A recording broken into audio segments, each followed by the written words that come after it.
Army को खुली छूट देने का मतलब ही है कि युद्ध की घोषणा और युद्ध होने वाला है। पाकिस्तान को कोई बचाने के लिए नहीं आएगा। कि तैयारी इस प्रकार से हमारी हो रही है कि हम पीओके को जो है भारत में मिला ले। इस बार दूसरे युद्ध में पाकिस्तान को मुंह की खानी पड़ी थी और पाकिस्तान टोटली बर्बाद हो गया था और 65 से ही पाकिस्तान बर्बादी के रास्ते पे निकल पड़ा था। पाकिस्तान का जो बैंक है वो एटीएम से पैसा निकालने पे लिमिट लगा दिया है।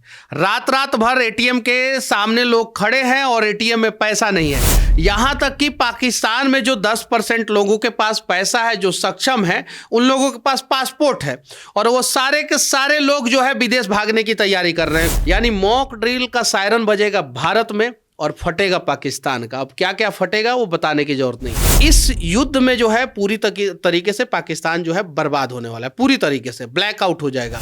और पाकिस्तान का सबसे समृद्ध शहर जो कराची जिसको बोला जाता है, वो बलूच के अंडर में जो है बहुत जल्द आने वाला है, बहुत जल्द। 25 करोड़ में 25 करोड़ आतंकी हैं। 25 करोड़ में 25 करोड़ आतंकी हैं। उन आतंकियों को जो है आतंकी देश पाकिस्तान जो है सुरक्षित जगह पे नहीं रख सकता है, सुरक्षा नहीं दे सकता है। इसलिए उनमें भगदड़ मची है। एटीएम के लाइन में जो है, कतार में जो है पूरा भीड़ लगा हुआ है। पूरी तरीके से जो है पाकिस्तान जो है अस्त व्यस्त हुआ है, पूरी तरीके से अस्त व्यस्त हुआ है। 1965 में पाकिस्तान युद्ध और 1971 में पाकिस्तान युद्ध के बाद 2025 में पाकिस्तान की नींद फिर से गायब हो गई है। भारत पाकिस्तान को सबक सिखाने की तैयारी में है और यह सब कुछ मॉक ड्रिल की घोषणा के बाद हो रहा है। क्या कुछ है पूरा मामला, इस विषय पर बातचीत करेंगे देश के चर्चित यूट्यूबर मनीष कश्यप जी से। मनीष कश्यप जी, क्या लगता है? देखिए, मैं पहले वीडियो से कहते आ रहा हूं, पहले वीडियो से, फर्स्ट वीडियो से, कि घबराइए मत। सोशल मीडिया पे बहुत सारे लोग लिख रहे थे ना कि मोदी कहां सोया है, मोदी कहां सोया है, मोदी कहां सोया है, मोदी कहां सोया, लिख रहे थे कि नहीं लिख रहे थे? और मैं पहले वीडियो से कहते आ रहा हूं कि इस बार पाकिस्तान को करारा जवाब दिया जाएगा और अच्छे ढंग से सबक सिखाया जाएगा। मैंने परसों के वीडियो में कहा था कि तैयारी इस प्रकार से हमारी हो रही है कि हम पीओके को जो है भारत में मिला ले। इस बार जो है वो इंटरनेशनल अलग अलग देशों की कंट्रीज जो है आके इंटरफेयर ना करें, शिमला समझौता ना हो, ताशकंद समझौता ना हो, इस प्रकार की समझौता ना हो। मॉक ड्रिल जो है उसी की तैयारी है। 1965 में पाकिस्तान से दूसरा युद्ध हुआ था। पहला युद्ध जो है 48 में हुआ था। दूसरे युद्ध में पाकिस्तान को मुंह की खानी पड़ी थी और पाकिस्तान टोटली बर्बाद हो गया था और 65 से ही पाकिस्तान बर्बादी के रास्ते पे निकल पड़ा था। उस समय सायरन बजा था। सायरन क्यों बजा था उसके बारे में मैं आगे बताऊंगा। 1971 में युद्ध हुआ था। पाकिस्तान को जो है 2 भागों में बांट दिया गया था। पूर्वी पाकिस्तान जो है बांग्लादेश बन गया। उसके बाद से 1998-99 में कारगिल वॉर हुआ था। उसके बाद से जो है 2025 में जो है 54 साल बाद, यानी 71 के बाद 54 साल बाद जो है सायरन बजने वाला है। ये तैयारी है हमारे देश के लोगों को सुरक्षित रखने की। पहले हम अपने आप को सुरक्षित करेंगे, हम अपने देश के लोगों को सुरक्षित करेंगे ताकि जो है युद्ध के दौरान जो है हमें किसी भी प्रकार का नुकसान ना उठाना पड़े और अगर नुकसान भी हो तो बहुत कम हो। सायरन बजेगा। सायरन का मतलब ये होता है कि आपके ऊपर हमला होने वाला है, आप सतर्क हो जाए, आप सजग हो जाए। अब सतर्क और सजग कैसे होंगे, ये सारी चीजें जो है हम लोग एक सेपरेट वीडियो में जो है उसके बारे में चर्चा करेंगे। बस सायरन के दौरान जो है आपको जो है कहीं ऐसे जगह पे जाना है जहां पे आप सुरक्षित रह सके। जैसे अगर बंकर बना है तो बंकर में जाएं। अगर ऐसा कोई जगह है जहां पे आप सुरक्षित रह सके वहां पे जाएं। अगर कोई पुराना बिल्डिंग है जो गिर सकता है, अगर छोटे से बम ब्लास्ट के दौरान जो है गिर सकता है, वहां से हट के जो है कोई अगर बढ़िया मजबूत बिल्डिंग है उसके नीचे जाएं। आप जो है कहां किस प्रकार से छिपेंगे, ये सारा वीडियो जो है एक सेपरेट वीडियो के माध्यम से इस वीडियो में हम लोग चर्चा करेंगे कि आखिर जो है भारत ने घोषणा किया मॉक ड्रिल का और पाकिस्तान के एटीएम में जो है लाइन लग गया, भगदड़ मच गया पाकिस्तान के एटीएम में। पता है पाकिस्तान के बैंक ने जो है वो मतलब इंटरनली, एक्सटर्नली नोटिस नहीं जारी किया, इंटरनली नोटिस जारी कर दिया है कि जो है पाकिस्तान का जो बैंक है वो एटीएम से पैसा निकालने पे लिमिट लगा दिया है। रात रात भर एटीएम के सामने लोग खड़े हैं और एटीएम में पैसा नहीं है। यहाँ तक कि पाकिस्तान में जो 10% लोगों के पास पैसा है, जो सक्षम है, उन लोगों के पास पासपोर्ट है और वो सारे के सारे लोग जो है विदेश भागने की तैयारी कर रहे हैं। कुछ लोग दुबई भाग रहे हैं, कुछ लोग इंग्लैंड भाग रहे हैं, कुछ लोग यूके भाग रहे हैं, कुछ लोग यूएसए भाग रहे हैं। अब इन सब चीज़ों के बीच में एक और खबर आया है कि पाकिस्तान के जितने नेता हैं उन सभी ने जो है अपने बच्चों को, अपने परिवार वालों को जो है विदेश भेज दिया। पाकिस्तान के आर्मी के जितने भी बड़े अधिकारी हैं उन सभी ने जो है अपने परिवार वालों को विदेश भेज दिया। यानी मॉक ड्रिल का सायरन बजेगा भारत में और फटेगा पाकिस्तान का। अब क्या क्या फटेगा वो बताने की जरूरत नहीं है। लेकिन मनीष कश्यप जी, जिस तरह की तैयारी चल रही है, देश जानना चाहता था कि जम्मू कश्मीर में हुए आतंकी हमले के बाद केंद्र की सरकार क्या कर रही है। तो आपको लगता है बहुत बड़ा तैयारी है? देखिए, इन सब हमले के बाद जो है ना, भारत जो है जब से मोदी की सरकार आई है पाकिस्तान को छोड़ता नहीं है। पाकिस्तान में जो है खौफ का माहौल रहता है कि कब भारत बम मार देगा, कब भारत बम मार देगा, कब भारत क्या कर देगा, कोई गारंटी नहीं। जब से मोदी जी बने, मोदी जी के बनने से पहले आप सुनते होंगे कि एक साल में पाकिस्तान ने जो है वो 600 बार सीज फायर का उल्लंघन किया। अब 365 दिन होता था, 600 बार सीज फायर का उल्लंघन कैसे कर देता था पाकिस्तान? क्योंकि जो है कभी पंजाब बॉर्डर पे जो है सीज फायर का उल्लंघन करता था, कभी राजस्थान बॉर्डर पे करता था, कभी जो है कश्मीर बॉर्डर पे करता था। एक बार क्या हुआ कि गुजरात बॉर्डर पे जो है पाकिस्तान ने सीज फायर का उल्लंघन किया था। मोदी जी उस समय वहाँ के सीएम थे वहाँ के, जबकि सीएम के अंडर जो है बहुत सारा पावर नहीं होता है, बहुत सारा पावर नहीं होता है। इस प्रकार से वहाँ पे बीएसएफ के जवानों ने इस प्रकार से सबक सिखाया था पाकिस्तान को, ऐसा सबक सिखाया था कि फिर गुजरात के बॉर्डर पे जो है सीज फायर का उल्लंघन नहीं हुआ। बीएसएफ आता था केंद्र के अंडर में, मोदी जी थे सीएम, उसके बावजूद जो है बीएसएफ ने अच्छे ढंग से सबक सिखाया। अब कैसे इंटरनली मोदी जी ने इन सब चीज़ों को मैनेज किया। उसके बाद से राजस्थान के बॉर्डर पे सीज फायर का आपने खबर सुना होगा, पंजाब के बॉर्डर पे, कश्मीर के बॉर्डर पे, लेकिन गुजरात के बॉर्डर पे फिर कभी सीज फायर पाकिस्तान ने कभी नहीं किया, कभी नहीं। अभी वही आदमी जो है देश का प्रधानमंत्री बना है और वो आदमी इस बार ऐसा सबक सिखाएगा, ऐसा सबक सिखाएगा कि पाकिस्तान की धरती से कोई आतंकवादी जो है जन्म तो ले लेगा, लेकिन भारत की धरती पे कदम रखने से पहले 100 बार जरूर सोचेगा और रखेगा तो रखते ही ठोका जाएगा।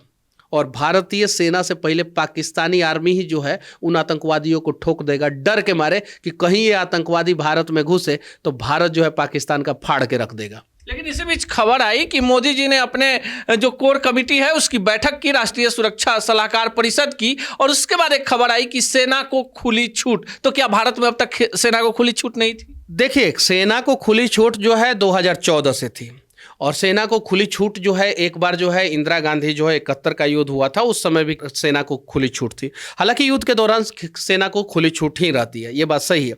लेकिन जब राजीव गांधी प्रधानमंत्री बने उसके बाद से सेना का छूट को जो है लिमिटेड किया गया और इसी का असर हुआ।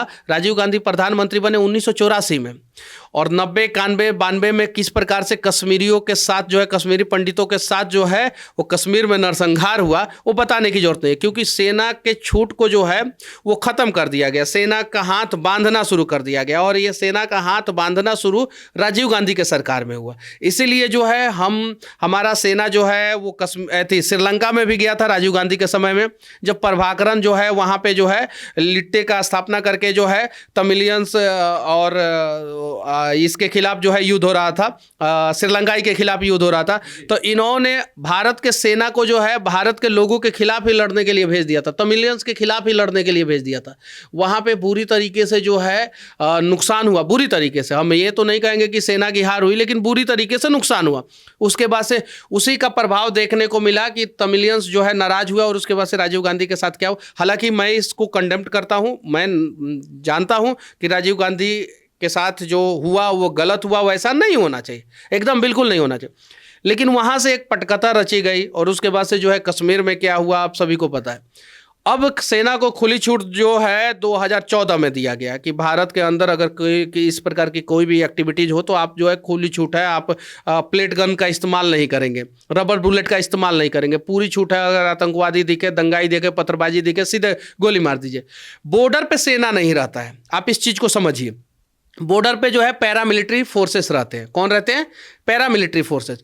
बीएसएफ जो है बॉर्डर सिक्योरिटी फोर्स जो पाकिस्तान और बांग्लादेश के बॉर्डर पे रहता है, इसको बनाया गया था पाकिस्तान के बॉर्डर पे रहने के लिए। हालांकि बाद में पूर्वी पाकिस्तान बांग्लादेश हो गया, तो बीएसएफ के ही अंडर में जो है बांग्लादेश और पाकिस्तान का बॉर्डर है। आईटीबीपी, इंडो तिब्बत जो फोर्स जो है, आईटीबीपी बॉर्डर फोर्स जो है, वो जो है चाइना के बॉर्डर पे रहता है। एसएसबी जो नेपाल के बॉर्डर पे रहता है। ये लोग जो है पैरामिलिट्री फोर्सेस जब बॉर्डर पे रहते हैं तो समझिए कि देश में शांति है और किसी भी प्रकार का युद्ध जो है दूसरे देश से नहीं हो रहा है। सीआरपीएफ को इंटरनल नक्सलाइट के खिलाफ लड़ने के लिए बनाया गया था। हालांकि कहीं कहीं बॉर्डर पे ये लोग भी रहते हैं, लेकिन पीछे से रहते हैं, सेकंड लाइन में रहते हैं। आर्मी जो है पैरामिलिट्री फोर्सेस के पीछे रहता है, पीछे तब तक रहता है जब तक बॉर्डर पे शांति रहता है। जैसे ही बॉर्डर पे जो है घोषणा हो गया युद्ध का, आर्मी जो है फ्रंट लाइन वॉरियर बन जाता है और पैरामिलिट्री फोर्सेस जो है सेकंड लाइन वॉरियर बन जाता है। पैरामिलिट्री फोर्सेस जो है इनपुट्स देता है, सप्लाई देता है, वेपन्स का सप्लाई देता है, आर्टिलरी का सप्लाई देता है। ये सारा चीज़ जो है पैरामिलिट्री फोर्सेस के जिम्मे हो जाती है। उसके बाद से इनपुट्स देना, इंफॉर्मेशन देना, क्योंकि बॉर्डर पे जो है पैरामिलिट्री फोर्सेस रहा है, उसने जो है उतना दिन तक इनपुट्स इकट्ठा किया है। युद्ध के दौरान आर्मी चला जाता है बॉर्डर पे। इसी का मतलब है कि आर्मी को अब खुली छूट दे दी गई है, यानी आर्मी अब बॉर्डर पे जाने वाला है। बहुत सारे लोग इस बात को नहीं समझ पा रहे हैं कि पहले आर्मी को खुली छूट नहीं थी क्या? पहले आर्मी को खुली छूट, आर्मी को सच में पहले खुली छूट नहीं होती है। जब तक युद्ध नहीं होता है ना, इंटरनेशनल बॉर्डर पे आर्मी को डिप्लॉयड नहीं कर सकते हैं आप। आर्मी जो है सेकंड लाइन रहेगा। आर्मी को खुली छूट देने का मतलब ही है कि युद्ध की घोषणा और युद्ध होने वाला है। यह है आर्मी को खुली छूट का मतलब। लेकिन चलते चलते आखिरी सवाल कि भारत अपने नागरिकों को सुरक्षित करने के लिए तैयारियां कर रहा है, तो फिर सबसे ज्यादा डर पाकिस्तान के कलेजे में क्यों?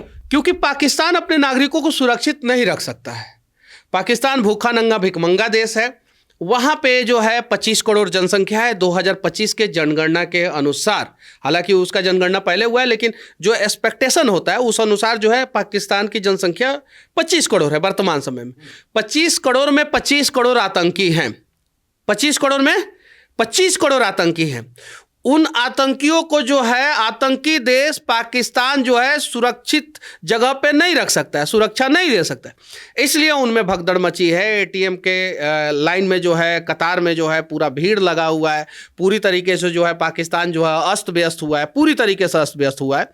और इस युद्ध में जो है पूरी तरीके से पाकिस्तान जो है बर्बाद होने वाला है। पूरी तरीके से ब्लैकआउट हो जाएगा, ब्लैक लिस्टेड हो जाएगा एकदम। मतलब कि उसका फ्यूचर जो है अगले 100 साल तक जो है वो काला हो जाएगा। और उसके बाद से जो है पीओके भारत का अभिन्न अंग होगा।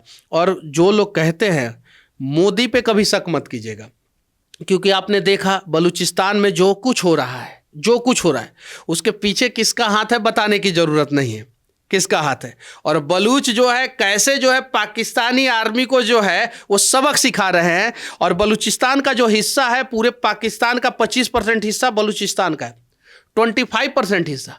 और पाकिस्तान का सबसे समृद्ध शहर जो कराची जिसको बोला जाता है, वो बलूच के अंडर में जो है बहुत जल्द आने वाला है, बहुत जल्द। तो बलूचिस्तान में क्या हो रहा है, पाकिस्तान जो है इंटरनल गृह युद्ध में बर्बाद हो जाएगा। इंटरनल गृह युद्ध में जैसे हम बम मारना शुरू करेंगे, बलूच भी तैयारी कर चुके हैं उधर से, वो लोग जो है पाकिस्तान पे बम मारना शुरू करेंगे। तालिबान भी तैयारी कर चुका है उधर से, वो बम मारना शुरू करेंगे। पाकिस्तान को कोई बचाने के लिए नहीं आएगा। रही बात चाइना की, तो चाइना को भी पता है कि जवाहरलाल नेहरू जैसा कमजोर प्रधानमंत्री भारत का नहीं है इस समय। उस समय एक कमजोर प्रधानमंत्री थे भारत के। 1962 में जो चाइना जो है 61-62 के युद्ध में जो है चाइना जो है हमें हराया था। ये बात सही है, अटल सत्य है। और वो हार जो है भारतीय सेना या भारत की नहीं हुई थी, वो हार जो है जवाहरलाल नेहरू की हुई थी। वो हार जो है कांग्रेसियों की हुई थी, उनके गलत नीतियों की हुई थी। और उसी के खिलाफ जो है रामधारी सिंह दिनकर, बिहार के ही वो राष्ट्र कवि, जवाहरलाल नेहरू को जो है सदन में चेतावनी दिए थे। तो इन सब चीज़ों पे कभी सेपरेट हम लोग चर्चा करेंगे। लेकिन इस बार जो है पाकिस्तान पूरी तरीके से बर्बाद होने वाला है। पाकिस्तान के लोगों को पाकिस्तान की सरकार पे भरोसा नहीं है, पाकिस्तान के लोगों को है पाकिस्तान की आर्मी पे भरोसा नहीं है। इसीलिए पाकिस्तान में भगदड़ मचा हुआ है। और इस भगदड़ का रिजल्ट ये होगा कि वहाँ के जितने भी समृद्ध पाकिस्तानी हैं जो कुछ पैसा वैसा कमाते हैं, वो सारे के सारे पाकिस्तान छोड़ के भाग जाएंगे। पाकिस्तान में जो है इंटरनेशनल कंट्रीज के जो बड़ी बड़ी कंपनियां, अलग अलग देशों की बड़ी बड़ी कंपनियां हैं, वो इन्वेस्टमेंट करना भूल जाएगी। हालांकि कोई तो करता नहीं है। एक तो है सऊदी अरबिया, जो कुछ कुछ जगहों पे जो है पाकिस्तान में इन्वेस्टमेंट किया, वो भी अब नहीं करेगा और पाकिस्तान पूरी तरीके से जो है बर्बाद हो जाएगा और पाकिस्तान के लोग पूरी तरीके से बर्बाद हो जाएंगे। भारत में मॉक ड्रिल और पाकिस्तान में तहलका, अब क्या होने वाला है इसका पूरा अंदेशा पूरी दुनिया को हो चुका है। आप क्या सोचते हैं कमेंट बॉक्स में जरूर बताइएगा। जय हिंद।